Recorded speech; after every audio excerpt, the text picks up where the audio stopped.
ഈ സംഭവം പുറത്തു വന്നപ്പോൾ ഒരു നാട്ടുകാരൻ നമ്മളോട് പറഞ്ഞിരുന്നു ഈ കുട്ടി വീട്ടിലെ മുറ്റത്തിരുന്ന് കരയുന്നത് കണ്ടുവെന്ന്.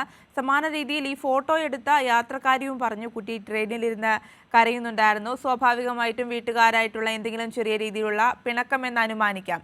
ഈ ഒരു വ്യക്തതയ്ക്കായി ചോദിക്കുകയാണ്, ഈ ഒരു കുടുംബം ഈ നഗരത്തിലെത്തിയിട്ട് എത്ര നാളായി? ഇവർ നിലവിൽ വാടക വീട്ടിലാണ് താമസിക്കുന്നത് എന്ന് മനസ്സിലാക്കുന്നു. ഇത് നിലവിൽ ഈ നഗരത്തിലെത്തിയിട്ട് എത്ര നാളായി? അത്തരത്തിലുള്ള വിവരങ്ങൾ ലഭ്യമായിട്ടുണ്ടോ? ആര്യ, ഈ കുട്ടി തിരുവനന്തപുരത്ത് എത്തിയിട്ട്, അതായത് കേരളത്തിലേക്ക് എത്തിയിട്ട് കൃത്യം 1 മാസമാകുന്നതേ ഉള്ളൂ. കഴിഞ്ഞ ജൂലൈ 19-നാണ് ഇത്തരത്തിൽ കുട്ടിയും കുട്ടിയുടെ അമ്മ, മറ്റ് സഹോദരങ്ങളൊക്കെ തന്നെയും കേരളത്തിലേക്ക് എത്തുന്നത്. ജൂലൈ 19-നാണ് കഴക്കൂട്ടത്ത് വടക്കുംഭാഗം എന്ന് പറയുന്ന സ്ഥലത്താണ് ഇവർ ഒരു വാടക വീട്ടിലാണ് ഇവർ കഴിഞ്ഞിരുന്നത്. ഈ കുട്ടി കരഞ്ഞു എന്ന് പറയുന്ന ഒരു കാര്യം എന്ന് പറയുന്നത്, കുട്ടി വഴക്കിട്ടാണ് വീട്ടിൽ അമ്മയോട് വഴക്കിട്ടാണ് വീട് വിട്ട് ഇറങ്ങിപ്പോകുന്ന ഒരു സാഹചര്യം ഉണ്ടായത്. സ്വാഭാവികമായും കുട്ടിക്ക് മാനസിക സംഘർഷം ഉണ്ടായേക്കാം. അതിനൊപ്പം തന്നെ ഈ കുട്ടിയുടെ കയ്യിൽ ആകെ ഉണ്ടായിരുന്നത് 50 രൂപയാണ്. 50 രൂപയ്ക്ക് എന്തൊക്കെ ചെയ്യാൻ കഴിയും എന്നുള്ളത് നമുക്കൊക്കെ അറിയാൻ കഴിയുന്നതാണ്. അതുകൊണ്ട് തന്നെ വിശപ്പ് ഈ കുട്ടിക്ക് ഒരു കാരണമായേക്കാം. 50 രൂപ മാത്രമുള്ള കുട്ടി എന്തൊക്കെ കഴിക്കും എന്നുള്ളത് നമുക്ക് ഊഹിക്കാമല്ലോ. അതുകൊണ്ട് തന്നെ 50 രൂപ മാത്രം കയ്യിലുള്ള ഈ കുട്ടി ഈ ഭക്ഷണം വാങ്ങുന്നതിനൊപ്പം തന്നെ മറ്റ് കാര്യങ്ങൾക്കും യാത്രയ്ക്കും ഈ പണം ചിലവഴിച്ചു എന്നുള്ള കാര്യത്തിൽ നടക്കേണ്ടതുണ്ട്. അതിനൊപ്പം തന്നെ കുട്ടിക്ക് ഏതെങ്കിലും തരത്തിലുള്ള സഹായം പുറമേ നിന്ന് ലഭിച്ചോ എന്നുള്ളൊരു കാര്യത്തിലും പരിശോധന പുരോഗമിക്കുകയാണ് ആര്യ. തീർച്ചയായും അതെന്തായാലും വളരെ പ്രധാനപ്പെട്ട ഒരു കാര്യം തന്നെയാണ്. നിലവിൽ ഈ കുടുംബം കേരളത്തിലേക്ക് എത്തിയിട്ട് 1 മാസം തികയുന്നത് മാത്രമേ ഉള്ളൂ. മറ്റു ഭാഷകൾ ആ കുട്ടിക്ക് അറിയില്ല. അത് ഒരു പ്രശ്നമായി തന്നെ നിലനിൽക്കുന്നു. ഒപ്പം ഏറ്റവും ആശ്വാസകരമായ വാർത്ത, ഈ കുട്ടിയെ ട്രെയിനിൽ യാത്ര ചെയ്യുന്നതായി കണ്ടു എന്നുള്ളതാണ്.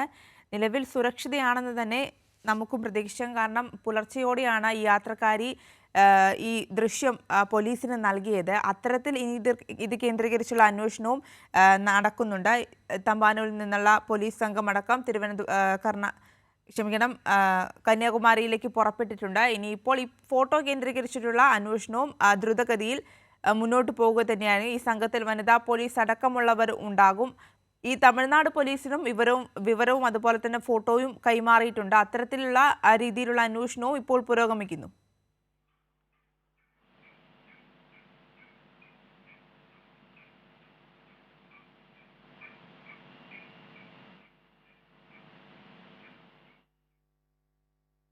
മറ്റൊരു പ്രധാനപ്പെട്ട കാര്യം, ഈ ട്രെയിനിന് കന്യാകുമാരിക്ക് മുൻപുള്ളത് 5 സ്റ്റോപ്പുകളാണ്. ഈ സ്റ്റേഷനുകളിലെല്ലാം തന്നെ സ്വാഭാവികമായിട്ടും പോലീസിന്റെ പരിശോധനയുണ്ട്. കന്യാകുമാരി SP-യുമായും തിരുവനന്തപുരം DCP ഫോണിൽ സംസാരിച്ചിട്ടുണ്ട്.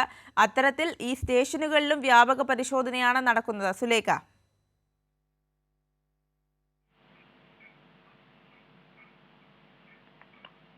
സുലേഖ കേൾക്കാമോ? പറഞ്ഞോളൂ.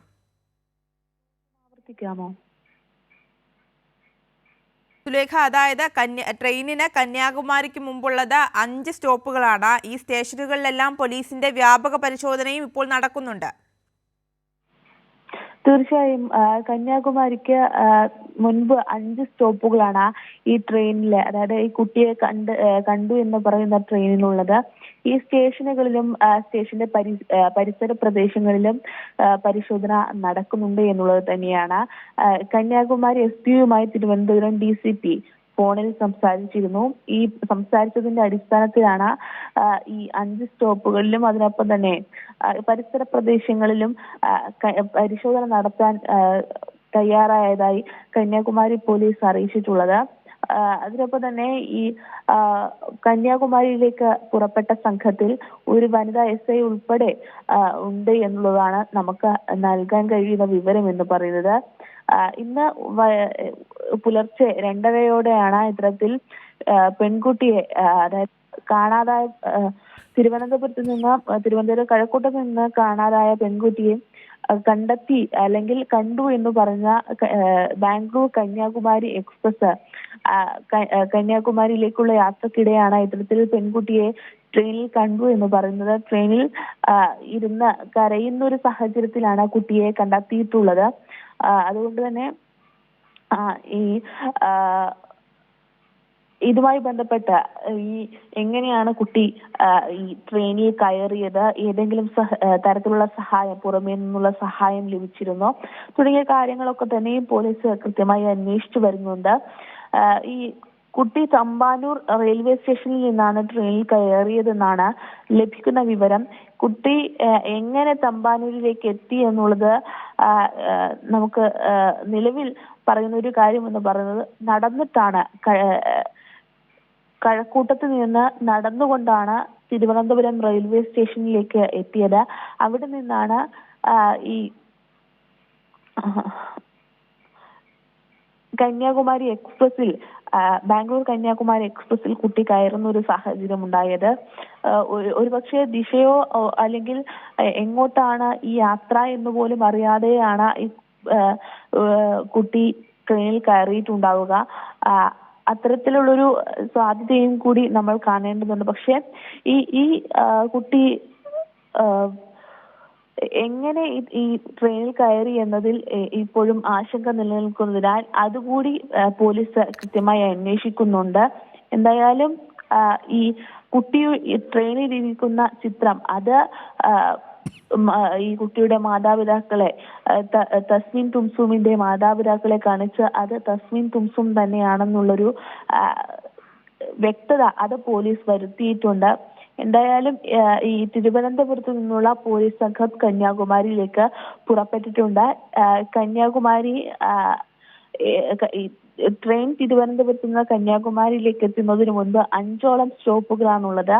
ഈ 5 റെയിൽവേ സ്റ്റേഷനുകളിലും പോലീസ് കൃത്യമായ രീതിയിൽ RPFന്റെയും സഹായത്തോടു കൂടി കൃത്യമായ രീതിയിലുള്ളൊരു അന്വേഷണം നടക്കുന്നുണ്ട്.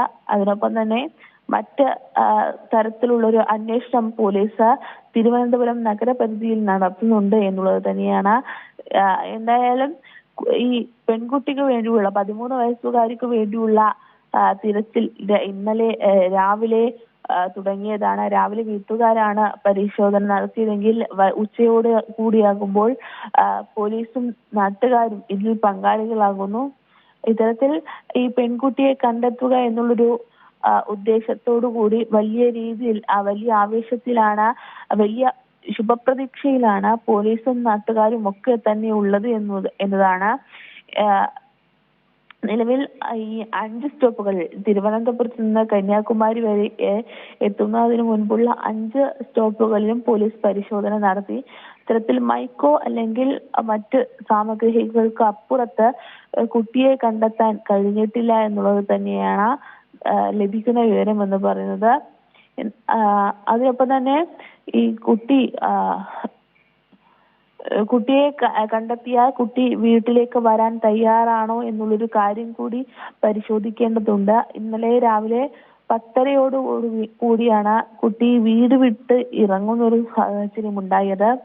അമ്മയോട് പിണങ്ങിയാണ് ഇത്തരത്തിൽ കുട്ടി വീട് വിട്ട് ഇറങ്ങിയത്.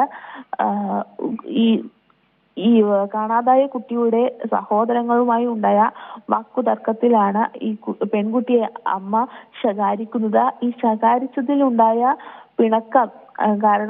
പിണക്കത്തിലാണ് പിന്നീട് വീട് വിട്ടിറങ്ങാൻ ഈ പെൺകുട്ടിയെ പ്രേരിപ്പിച്ചതെന്നാണ് നമുക്ക് ലഭിക്കുന്ന വിവരം. അങ്ങനെ തന്നെയാണ് കുട്ടിയുടെ മാതാപിതാക്കളും വ്യക്തമാക്കുന്ന കാര്യം എന്ന് പറയുന്നത്.